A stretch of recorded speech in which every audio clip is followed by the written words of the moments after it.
السلام عليكم ورحمة الله تعالى وبركاته. كي دايرين؟ لاباس عليكم؟ نتمنىكم كاع تكونوا بخير وعلى خير. كاع اللي كيشاهد هذا الفيديو، في هذا الفيديو كما كتشاهدوا غادي نقدم لكم واحد الكيك بالمول العجيب اللي كتجي فيه واحد الكريمه ديال الفلان، تجي يعني زوينه وكتجي رطبه، ويعني هذا الكيك يعني كتكل يعني في نهارها.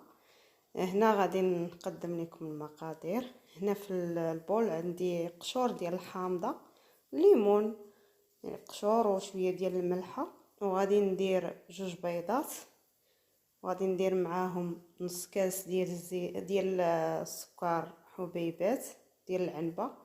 غادي نطربهم غير بالطراب يدوي، يعني خص ضروري تطربوا مزيان حتى ما يبقاوش دوك الحبيبات ديال السكر نحسوا بهم. المهم يطرب حتى يولي اللون ديالو يميل شويه للابيض، ما نبقاوش نحسوا بداك السكر. غير بالفوي ديال الليد يعني حتى هو يعني يعني كتجي الكيك زوينه به. كما كتشاهدوا هذا هو اللون اللي خصنا نحصلوا عليه. هنايا عندي نص كاس ديال الزيت النباتيه اللي حتى هو غادي نضيفها بشويه بشويه وانايا كنطرب. كما كتشاهدوا غادي نبقى نطرب فيها واحد شويه، وغادي نضيف الحليب حتى هو عندي نص كاس ديال العنبه. انا هنايا عابره بكيس الكاس ديال العنبه. غادي نستمر في التطراب نطرب شويه، من بعد غادي نضيف واحد ياغورت بالنكهه ديال سميتو ديال المشماش. عندي انا هذا ديال المشماش ولا ديال الخوخ اللي كتفضلوا، يعني كاع بجوجهم كيجيو زوينين. غادي نضيفو تيكونوا فيه داك القطع ديال المشماش، كيجي يعني زوين داخل ديال الكيك. غادي نطربو بحال هكا كما كتشاهدوا، نطربو غير شويه. ومن بعد غادي نضيف الدقيق، وغادي نضيف الكاكاو، يعني كيبقى بودره الكاكاو. انا ما غاديش ندير ديك المره، يعني ممكن نتوما اللي كيبغي ديك المره يديرها، انا غندير هذيك اللي بشويه تكون حلوه. هنايا ضفت الدقيق، غادي نضيف 2 كيسان قل 4، يعني الكاس الاولاني يكون عامر والثاني كاس ما يكونش عامر، يعني كاس لاروب كما تنقولوا لي كاس لاروب. يعني تيجي الخليط هو هذاك، ما كيجي لا ثقيل لا يعني لا ناقص كما كتشاهدوا. وغادي نضيف واحد 2 معالق ديال الكاكاو، بودره الكاكاو. وغادي فين ما ضفت شي يعني النواشف غادي نخلطوا داك الخليط. هنايا غادي ضروري نغربلوا الخليط هنا غادي نضيف 2 معالق ديال الكاكاو، وغادي نضيف الخميره من فئه 16 غرام.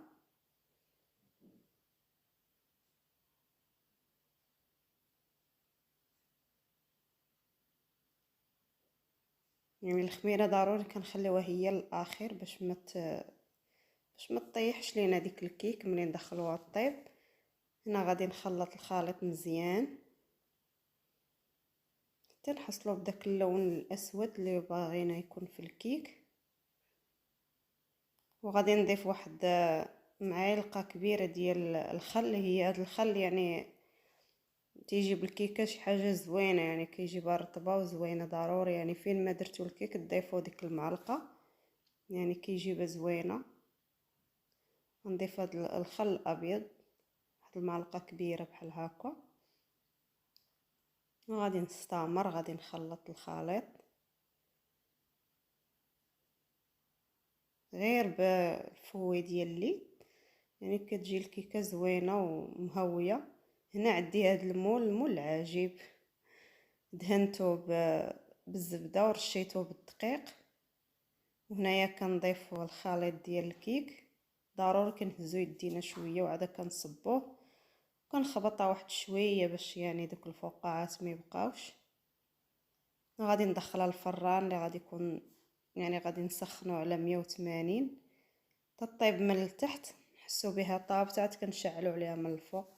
هنايا الكريمه عندي نص لتر ديال الحليب اللي هي 500 ميل، اللي غادي نضيف ليه واحد المعلقه ديال السكر، والذوق كيبقى على حسب الذوق. يعني هاد المعلقه مع هذاك نص كاس ديال السكر اللي درنا في الكيك كيجي يعني الكيك هو هذاك ما كيجيش حلو بزاف.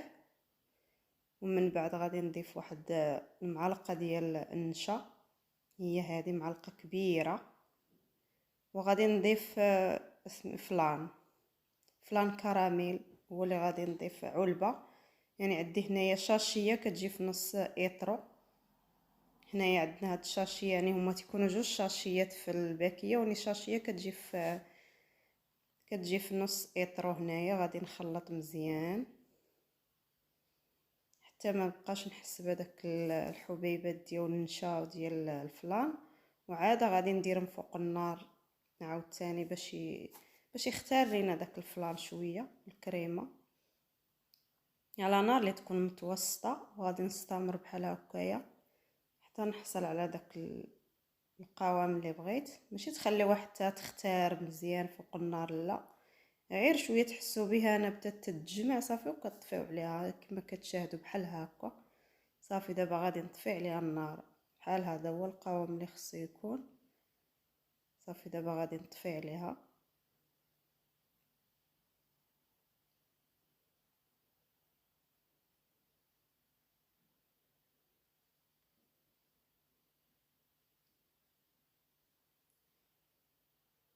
هنايا بعد ما صافي غادي نطفي عليها، هنايا مازال سخونه، غادي نطحنها في الطحان الكهربائي المولينكس هي هذه. غادي نديرها نصبها وغادي نضيف عليها واحد الياغورت ديال المشماش اللي بحالو اللي درنا في الكيك. غادي نضيفو عليها وغادي نطربهم مزيان واحد شويه نطربهم مزيان حتى يندمجوا مع بعضياتهم. كيجي هاد الكريمه هاد الفلان مع ياغورت تجي واحد المذاق زوين، وكيجي يعني تجي يعني واحد الذوق فيها واعر. نتمنى تجربوها وتعجبكم. راه يعني هاد الكريمه هي من الكريمات اللي كيجيو زوينين.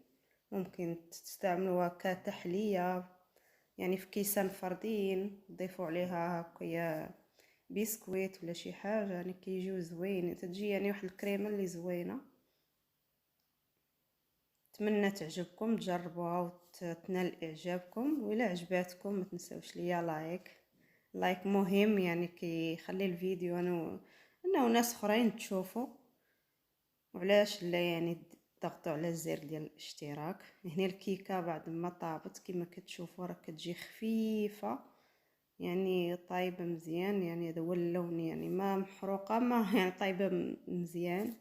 هنا الكريمه بعد ما طحنتها راه مازال سخونه كيف ما كتشاهدوا. غادي نصبها على الكيك.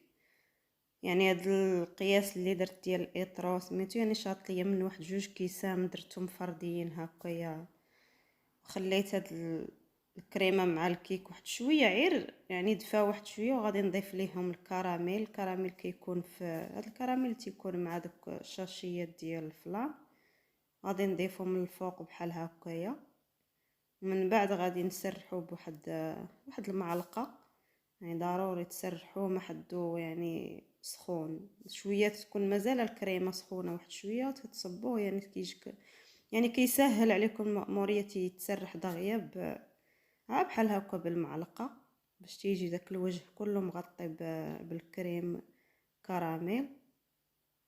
غادي نتبع عليه بحال هكا حتى نغطي كاع الوجه كله. يعني كتكون الكريمه مازال سخونه شويه، يعني كيسهل عليكم يعني داك الكريم كراميل دغيا كيتسرح كما كتشاهدوا بحال هكايا. وسرحتو على الوجه كله ديال الكريمه. وهنا التزيين كيبقى لكم الاختيار. هنا عندي الشوكولاته البيضاء اللي طحنتها، ماشي طحنتها يعني حكيتها في الحكاكه الغليظه.